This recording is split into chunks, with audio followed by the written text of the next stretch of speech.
Hello friends, मैं Meenakshi ma'am आपका स्वागत करती हूँ अपने चैनल टेल अ टेल पे।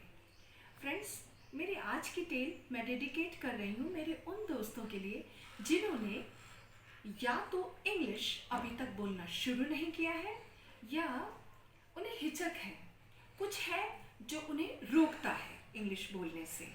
Right friends, as an English teacher जब भी लोग मुझे कॉन्टैक्ट करते हैं to learn how to speak in English, और जब मैं उनसे रीज़न पूछती हूँ कि क्या प्रॉब्लम्स वो फेस करते हैं, तो मोस्टली एक आंसर बड़ा कॉमन होता है कि मैम मैं हिंदी मीडियम से पढ़ा हुआ हूँ। यह एक मिथ है और आज की टेल के थ्रू मैं इसी मिथ को तोड़ने की कोशिश करूँगी कि इन हिंदी मीडियम से पढ़ा होना और इंग्लिश बोलना ये टोटली अलग चीज़ें हैं। वी कांट ब्लेम जस्ट कि we are from Hindi medium. तो आई होप कि आज का मेरा टेल देखने के बाद आप में विश्वास भरेगा और आप ज़रूर कोशिश करेंगे फ्रेंड्स। तो चलिए शुरू करते हैं आज की टेल। सो फ्रेंड्स, आज मेरे पास ये कुछ चीज़ें हैं जिनके बारे में मैं आपसे वन बाय वन डिस्कस करूँगी।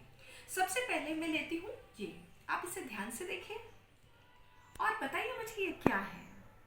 ठीक पहचाना आपने इसे, हम इसे पेन बुलाते हैं, पेन। राइट, अब मैं दूसरी चीज़ उठाती हूँ। फाइन फ्रेंड्स, इसे देखिए ठीक से, ये क्या है?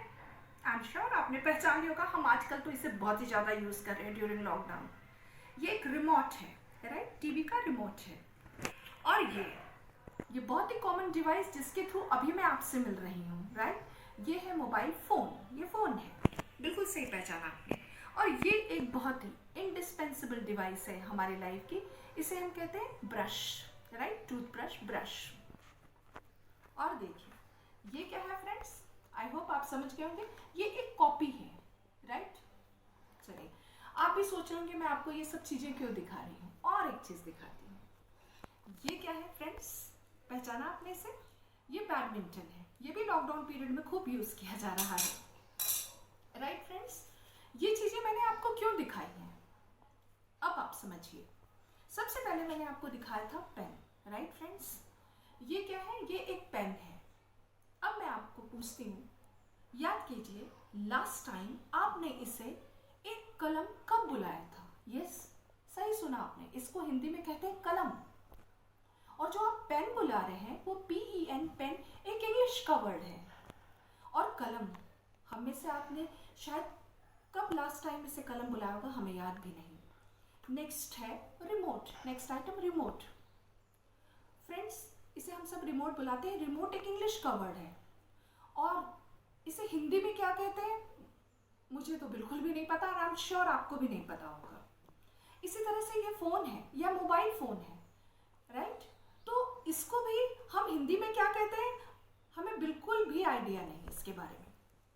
इसी तरह से ये ब्रश, इसे हिंदी में क्या कहते हैं, क्योंकि ब्रश एक इंग्लिश वर्ड है और इसे हिंदी में क्या कहते हैं हमें बिल्कुल पता नहीं। इसी तरह से ये कॉपी है, इसको हिंदी में क्या कहते हैं, तो जहाँ तक मेरा ज्ञान है इसको शायद उत्तर पुस्तिका कहते होंगे, राइट। तो क्या हम इसे कभी उत्तर पुस्तिका बुलाते हैं? राइट, कभी भी नहीं, इसे हम सब कॉपी ही बुलाना चाहते हैं।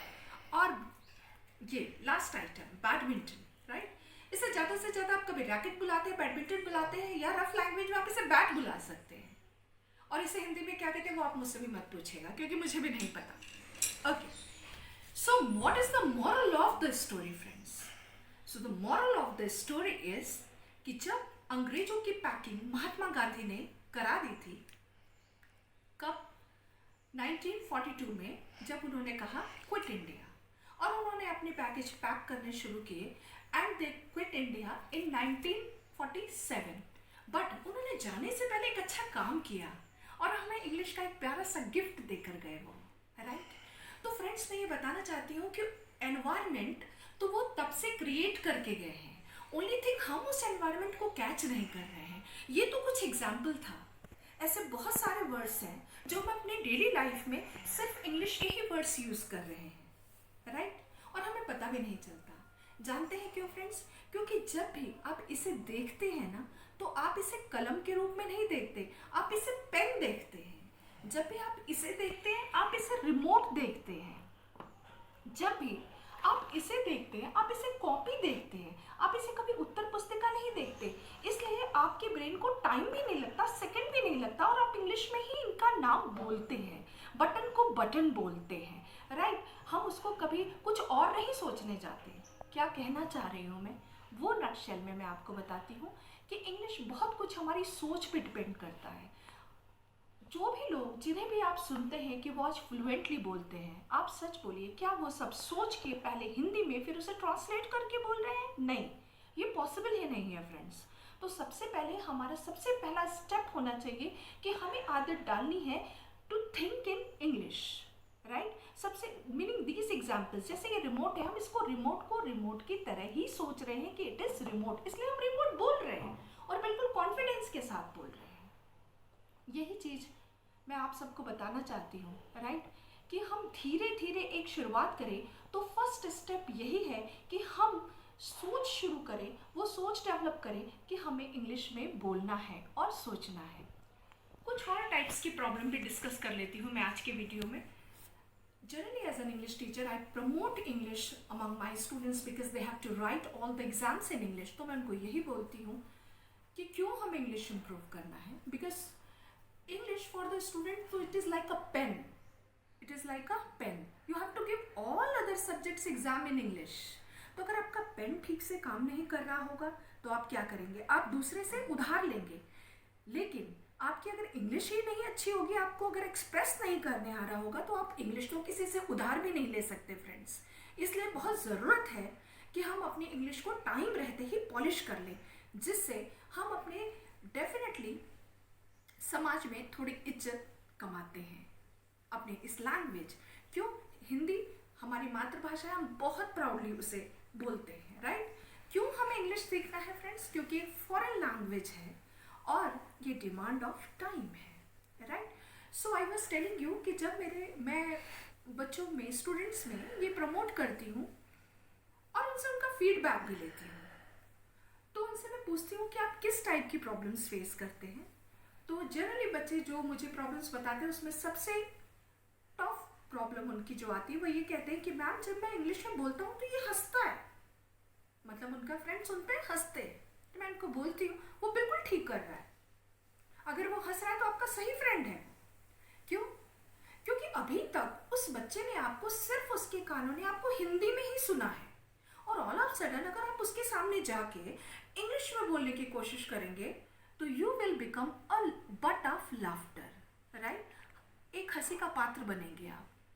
तो इसके लिए भी हमें ट्रिक की जरूरत है फ्रेंड्स, कि अगर आपने ठाना है कि आपको अपनी इंग्लिश को इम्प्रूव करना है तो उसके लिए कुछ स्टेप्स बता रहे हैं, उसको ध्यान से सुनिए।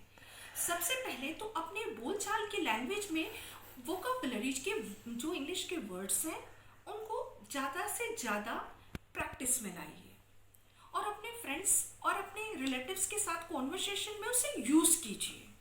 जैसे दरवाजे को दरवाज़ा बोलने के बजाय डोर बोलना सीखिए, कुर्सी को चेयर बोलने की आदत डालिए, राइट। बाकी सब चीज़ें तो ऑलरेडी जिनका हम इंग्लिश में नाम ले रहे हैं उनको हम इंग्लिश में बोल ही रहे हैं। तो धीरे धीरे जब आप अपनी कॉन्वर्सेशन में कुछ कुछ वर्ड्स डेली यूज़ करना शुरू करेंगे, आपका कॉन्फिडेंस लेवल थोड़ा बढ़ जाएगा। इसके बाद आप क्या करें कि धीरे धीरे छोटे छोटे सेंटेंस शुरू करें, जैसे let's go for a walk, do you have a pen, may I come in. This sort of sentences न सिर्फ स्कूल या एनवायरनमेंट में या ऑफिस में बल्कि अपनी डे टू डे लाइफ में भी बोलने को आदत डालें बोलने की। और जब आप धीरे धीरे छोटे छोटे सेंटेंसेस बोलने की आदत डाल लेंगे, उसके बाद उन सेंटेंसेस को धीरे धीरे एक छोटे पैराग्राफ में बदलना शुरू करेंगे, और आप देखेंगे कि जब आप दूसरों के सामने बोल रहे हैं, जो आपने एनवायरनमेंट पहले से क्रिएट कर रखा उसमें बोल रहे हैं, तो आप भी कंफर्टेबल हैं, प्लस आपका लिसनर भी उतना ही कंफर्टेबल है और वो आप पर अब हंस नहीं रहे हैं। और पता है फ्रेंड्स आप क्या कर रहे हैं? धीरे धीरे आप अपनी भी आदत डाल रहे हैं और उनकी भी आदत डाल रहे हैं, क्योंकि फ्रेंड्स जब हम कोई अच्छा काम करते हैं तो हमें वर्ड को भी पहले बताना पड़ता है और वर्ड को भी हमें पहले उनसे भी एक्नॉलेजमेंट लेनी पड़ती है, राइट। सो जब आप धीरे धीरे इन स्टेप्स पे वर्क करना शुरू करेंगे तो लोग भी आपको as an English speaker accept करना शुरू कर देंगे।